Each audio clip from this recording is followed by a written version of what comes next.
Hey, how's it going? I'm Alex, and today I want to show you this fantastic and super powerful charger, multi-port charger that this brand sent to me for this video. This beast right here, this little guy right here, is 252 watts with 100 watts PD fast charging power. This thing is fantastic. Take a look at this. So it kind of like you plugged it to the wall and you're gonna have kind of like that really nice display, which is gonna tell you how much power each one of your devices are draining, or actually how much it's actually giving to those devices. But 252 watts, that is a lot with 8 ports total. It comes with 4 USB-A ports and 4 USB-C ports. And of course, the display, I think it's really nice. Also, it comes with kind of like a silicone pads on the bottom. So when you put it on a surface like this one, it's gonna slip a little bit. But when you put it on your desk, for example, you kind of like peel these ones right here.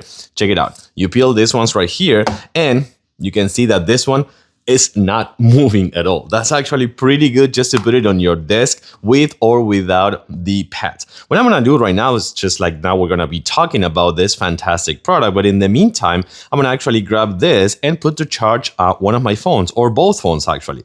I should have actually thought about these cables a little bit more, so let's cut for a little bit. Okay, check this out. This one right here is already charging. You can see that it's charging plugged to the actual charger right here. And this one is also charging as well. But the most important thing is that in here, you're gonna see that you will have the information about how much wattage is actually giving to those devices. So you can plug so many things in here with the 8 ports and put it on your desk, and just rest assured that this multi-port is gonna be really good for charging all your devices. I think that this thing is gonna become my new charger on my desk. I hope it's yours too.